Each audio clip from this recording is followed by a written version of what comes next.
and you have an anthropological background. I'd like you to go back to study. Right, okay. So here was a guy I'd met for about 5 minutes who said to me, quit your job, finish your career, 7 months in, and go back into study. Now, I wasn't really sure about this, as you can appreciate, so I kindly said, thank you, I need to think about it. He gave me his book and said, no problems, contact me in the future.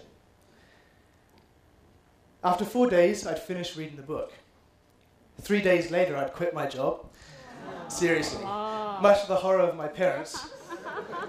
2 weeks later, I'd handed back my fast company car, which broke my heart. And a few months after that, I was back in Korea, getting ready to, begin postgraduate studies. So, this next equation looks like this. You see the guy with the hair, that's the professor. So, how did I come to be here today? Well, over the last few years, I've been working with several NGOs here in Seoul who work with North Korean refugees who've made the long journey from North Korea through China. Now, I've met a lot of incredible people who've not only made me feel very grateful for having mistakenly chosen anthropology, but have also made sure that in the future I'll have a connection with both Koreas, South and North. But it wasn't through these groups that I came to be here speaking in front of you. Indeed, it was last year, after spending 3 weeks in northeast China doing some field work, that I was riding the subway here in Seoul, reading my book on Chinese history. And someone came up to me and tapped me on the shoulder. Now, I was just up to the part where Mao Zedong was about to embark on his Chinese revolution and really create some trouble. What kind of book is that you're reading? Oh, it's a Chinese history book. Is it interesting? Yeah, it's pretty good. What do you do here in Seoul? Oh, I'm a student. Oh, you're a student too? Same university. Same scholarship program. Similar interests. Wow, small world, huh? So the mysterious subway stranger disappeared, and I didn't think too much of it. I'm often not thinking too much about things. This could be a problem. And that was it, really. I went back into the purges of the Gang of Four, just like this, missing my subway stop. And then a few months later, perhaps maybe 2 or 3 months later, I got a call from the stranger. Hey, Markus. Yeah, this happens. Really, this happens. Hey, Markus. The TEDx talks are coming up. Have you heard about it? You should really try and apply. I'm like, well, I don't know what TEDx is. I don't know what this is. I'm an anthropologist. I don't do computers, notebooks and pen. But I went to do some research, and I thought to myself, yes, this is definitely something I want to get involved with. This looks good. And thankfully, after about a month of persuasion, the TEDx people agreed that I should come along. They were very kind. So, this is the next mathematical equation. Subway, Mao Zedong, here I am. Now, if you will allow me to, I'd like to contrast my own situation with that of a very good friend of mine, who I've known for about 2 years. My friend Chang-gyu left North Korea after a period of drought and famine, which had lasted for a number of years. And he crossed into China from North Korea, leaving his family and an almost completed medical degree behind him. When he was in China, he tried to get some help from family friends so he could bring back either food or money to his family. While he was there, he realized how dangerous the situation was and that he wouldn't be able to get back into the country from where he came from. So this is where he made the first decision which would change his life.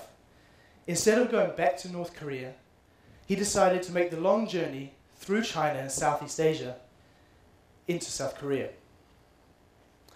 Once in South Korea, his plan was to save enough money and extract his family out using brokers. So this would be Chang-gyu's first equation. Not a lot going on there. Very difficult to get back. South Korea. Now, once in South Korea, Chang-gyu was embarking upon a new life.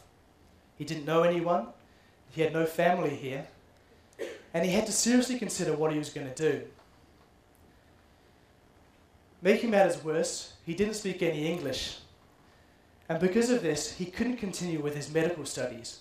He was almost a doctor in North Korea, but here he was nothing. So this is where Chang-gyu made another decision. Instead of plugging away, trying to figure out what he would do, he decided to go back into study. He applied for a South Korean university, majoring in Chinese and business, with the hope that sometime in the future he'd be able to use his skills to bring his family out. He was always forward-thinking about how he could bring his family to be with him in South Korea. So Chang-gyu's second equation would look like this. Now, Chang-gyu got back into life in South Korea. He was focusing on his study. He was learning Chinese and learning business, if you learn business. And one thing he noticed when he was studying was that wherever he went, whoever he talked to, people are always curious about him. Curious about North Korea, curious about his life prior to arriving here, and curious about how to get involved with the North Korean refugee community which exists here in Korea. Now, Chang-gyu had had first-hand experience, having come here without anyone, without any kind of social networks, which is so crucial for surviving in this environment. So he realized that he had to put his own experience into some form of constructive thing. Yes, my vocabulary, anthropologist. So working very hard, he organized with several other people, North Koreans and South Koreans, to create a group. This was a non-profit group. It was very small at first. The plan was to create a group using his own experience where he could teach, he could educate both North Koreans and South Koreans about the difficulties that many people face when they arrive here. The problem was that many people didn't want to get involved. They were worried about getting involved with any kind of group which had a connection to North Korea. So to use Chang-gyu's words, he had to recruit people one by one by one by one. And it was very arduous. But he kept on going. And after some time, he managed to build up the group to the point where he had new people coming with every meeting. And I guess at that point you would have called it a fully functioning NGO.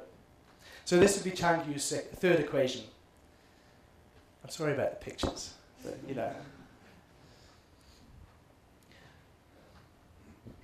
So at this moment in time, there are about 23,300 North Korean refugees here in South Korea, with tens of thousands more waiting in that area of northeast China to move south and usually into Southeast Asia and on to South Korea.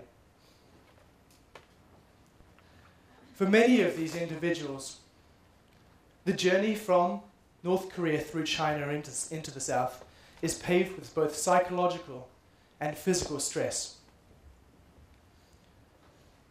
Now, although there are a number of variables which influence how this stress is experienced on a one-to-one basis,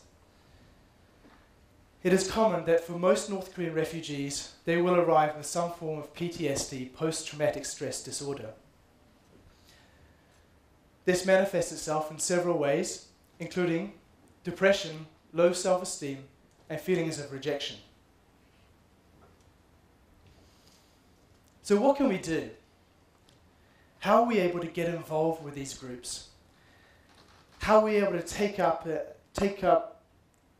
task, like as Chang-gyu did, of helping these people who come here? A number of these NGOs are focused on several things: education and communication. The goal is to provide a secure and safe environment where these individuals can receive education in a range of subjects and feel like they're connected with their outer society, with South Korean society. Both South Koreans and foreigners are able to participate as tutors in these groups. cultural exchange, education opportunities, and a space for mutual understanding are the key to most of these NGOs. Furthermore, in these NGOs, friendships and networks are able to be built which act as a bridge from the enclave which is in danger of being created to the outer society, South Korean society.